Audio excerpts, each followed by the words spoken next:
बताने वाला हूं कि आप टैली प्राइम के अंदर किस तरह से क्रेडिट नोट और डेबिट नोट की एंट्री पास कर सकते हैं। जैसे आप देखेंगे आदित्य कॉर्पोरेशन से हमने कुछ आइटम्स पहले से ही परचेज किया हुआ है। यहाँ पर आप देखेंगे J5 का हमने आइटम परचेज किया है 10 पीस, जिसकी कॉस्ट थी 12,000 रुपए।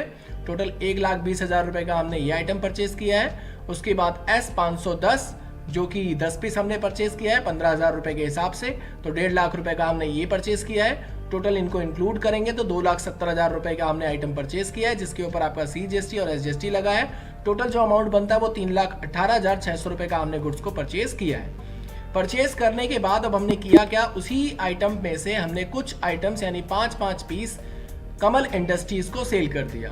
तो आप देखेंगे कमल इंडस्ट्रीज को हमने जो आइटम सेल किया है वो 12,500 रुपए के हिसाब से सेल किया है। और यहाँ पर अगर आप देखेंगे हमने जो S510 परचेज किया था उसको हमने 15,500 के हिसाब से सेल किया है।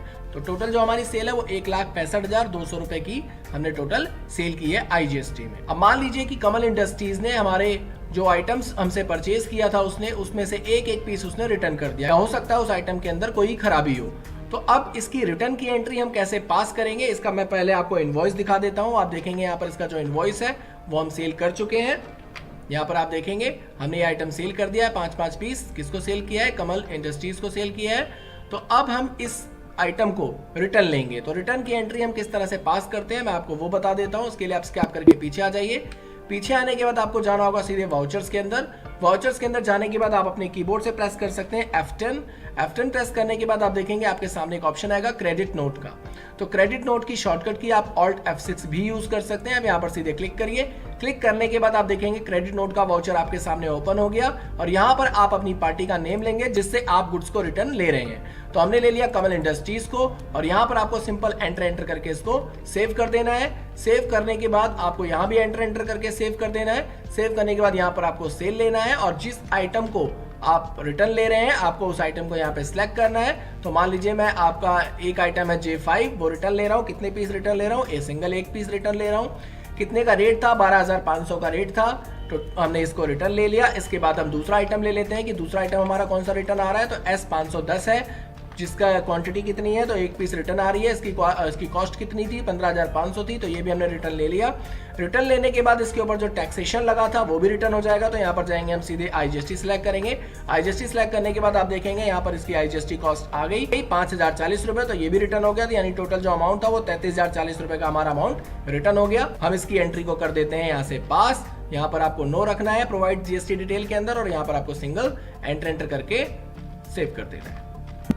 सेव करने के बाद मैं आपको अब स्टॉक आइटम दिखा देता हूं। स्कैप करके आप पीछे आ जाइए। यहां से चले जाइए स्टॉक समरी के अंदर और यहां पर अपने कीबोर्ड से प्रेस करिए Alt F1 प्रेस करने के बाद आप देखेंगे आपके पास 6 पीस J5 आ गया और 6 पीस आपके पास S510 शो हो गया।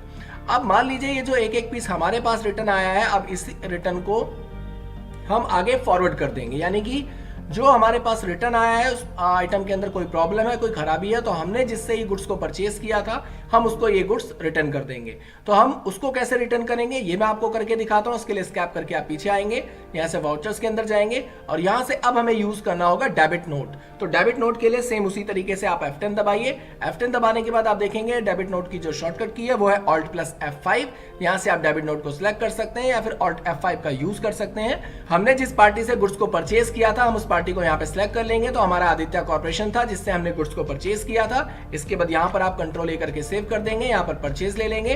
परचेज लेने के बाद आप जिस आइटम को रिटर्न कर रहे हैं उस आइटम को यहाँ पर आप ले लेंगे। तो आप देखेंगे आपके पास 6 पीस है। तो हमारे पास जो रिटर्न गुड्स आया था वो सिंगल एक पीस आया था, तो हम उस पीस को यहाँ से रिटर्न कर देते हैं। तो आप देखेंगे हमारे पास जो हमने उससे परचेज किया था वो 12,000 रुपए का परचेज किया था। तो यहाँ पर ऑटोमेटिकली उसका अमाउंट शो हो गया। इस पे आप एंटर प्रेस करेंगे।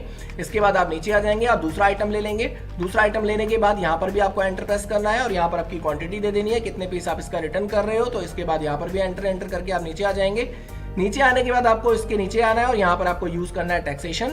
CGST और SGST टैक्सेशन के हिसाब से परचेज किया था, तो यहाँ पर हम CGST और SGST लगा देंगे और इसके बाद आप देखेंगे उसका टैक्सेशन यहाँ पर शो अप हो गया। तो यहाँ पर आप देखेंगे 31,860 रुपए का गुड्स हमारा रिटर्न हो रहा है, तो यहाँ पर हम इसको नो रखेंगे और नो रखने के बाद हम इसकी एंट्री को यहाँ पे पास करा देंगे। पास कराने के बाद हम इसको सेव कर देते हैं और अब वापस चले जाते हैं अपने स्टॉक समरी पे और यहाँ से स्टॉक समरी पे क्लिक करेंगे और Alt F1 दबा करके हम लोग चेक करेंगे। यहाँ पर आप देखेंगे आपके पास जो J5 का आइटम है वो 5 पीस बचा है और जो S510 है वो आपके पास 5 पीस बचा है, यानी कि हमारे पास जो गुड्स रिटर्न आया था वो हमने आगे भी फॉरवर्ड कर दिया, यानी आगे उसको रिटर्न कर दिया। तो ये था हमारा डेबिट नोट और क्रेडिट नोट। अगर आपको हमारा ये वीडियो पसंद आया हो तो हमारे चैनल को लाइक कीजिए, सब्सक्राइब कीजिए और अपने सभी दोस्तों में शेयर कीजिए। धन्यवाद।